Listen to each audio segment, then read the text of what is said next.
ওনাদের ধারণা ছিল আমরা এখানে সরকারকে বেকায়দায় ফেলার জন্য, নির্বাচন পিছিয়ে দেওয়ার জন্য, অস্থিতিশীল পরিবেশ তৈরি করার জন্য এসেছি। খালি থালা অথবা প্লেট নিয়ে পোখা মিছিলের একটি কর্মসূচি ছিল, কিন্তু বাংলাদেশ জাতীয়তাবাদী দল বিএনপির সংগ্রামী মহাসচিব জনাব মির্জা ফখরুল ইসলাম আলমগীর স্যারের সাথে আমাদের একটি মিটিং এর শিডিউল হয় 12টায়। এই কারণে বাধ্য হয়ে আমরা তার প্রতি সম্মান দেখিয়ে আমাদের মিছিলটাকে আমরা সময়টা পিছিয়ে দিয়েছি। আমরা ওখানে গিয়েছিলাম, ওনার সাথে 1 ঘন্টা আমরা অত্যন্ত সৌহার্দ্যপূর্ণ পরিবেশে আমরা মিটিং করেছি।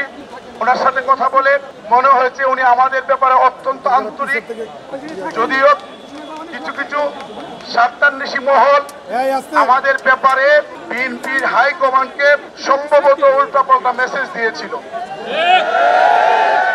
আমরা যাওয়ার পরে এই বিষয়টি এখন ক্লিয়ার হয়েছে। আমাদের ব্যাপারে ওনাদের যে কিছু ভুল ধারণা ছিল এটা ওনাদের ভেঙে গেছে।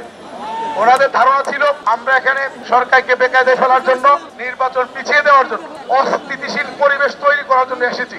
আমি তাকে বলছি আমরা আসার পর আপনি দেখেন আমরা আজকে 7 দিন আছি।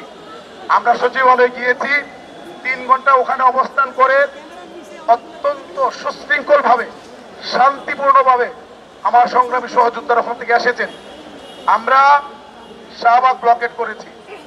শাহবাগ ব্লকেটে যদি আমরা শিক্ষক ছাড়া অন্য কোনো পেশার লোক হইতো আর এইভাবে বসে পড়তে পারতো, তাহলে ওখান থেকে তারা হয়তো দাবি আদায় করতো, না হলে সিল ক্রিয়েট করতো। কিন্তু আমরা কোনোটাই করি নাই। আমরা টিএসসিতে গিয়েছি মিছিল নিয়ে, সমাবেশ করে শান্তিপূর্ণভাবে আবার শহীদ মিনারে এসেছি। আমরা গতকালকে কালো পতাকা মিছিল করেছি। আমরা কদম ফোয়ারায় গিয়ে বিক্ষোভ সমাবেশ করে আমরা আবার ফিরে এসেছি। আমরা যমুনার যে প্রোগ্রাম ছিল, রাজনীতিবিদ এবং যারা আমাদের সাথে সরকারের সাথে মিডিয়ার কাজ করছে, ওনাদের অনুরোধের প্রেক্ষিতে আমরা স্থগিত করেছি। সুতরাং আপনি এই ঘটনাগুলো যদি আপনি সামনে নেন, আপনার কাছে এটা একেবারে ক্লিয়ার হয়ে যাবে যে বাংলাদেশের আজকে সারা বাংলাদেশের 6 লক্ষাধিক শিক্ষক কর্মচারী যে এই সংগ্রামটি করছে, আন্দোলনটি করছে, এটা কেবলমাত্র ন্যায্য অধিকার আদায়ের আন্দোলন। এই আন্দোলনের সাথে আপনাদের নির্বাচনকে পেছানোর কোন রকমের সুযোগ নাই, কোন সূত্র। তিনি আমাদের কথায় বিশ্বাস করেছেন, তিনি আমাদেরকে আশ্বস্ত করেছেন আজকে অথবা কালকের মধ্যে বিএনপির হাইকমান্ডের একটি প্রতিনিধি দল আপনাদের সাথে, আপনাদের দাবির সাথে একাত্মতা ঘোষণা করে বক্তব্য রাখার জন্য তিনি প্রেরণ করবেন। সংগ্রামী সহযোদ্ধাবৃন্দ, আমরা তার কাছে অনুরোধ করেছি যে আমাদেরকে 5% দিয়েছে, আমরা এটাকে প্রাথমিক বিজয় হিসাবে আমরা চিহ্নিত করেছি। কেন? Let me finish.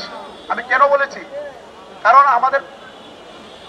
আমরা যেই জায়গাতে 5 তারিখে 500 টাকার প্রজ্ঞাপন দিয়েছিল, ওইটাকে ক্যান্সেল করে এটাকে 5% দেওয়া, এটা আমাদের প্রাথমিক বিজয় অর্জিত হয়েছে, ঠিক কিনা? কিন্তু এটা আমাদের কোন চূড়ান্ত বিজয়। আমরা ইতিমধ্যে জানিয়ে দিয়েছি আমাদের যে লক্ষ্যমাত্রা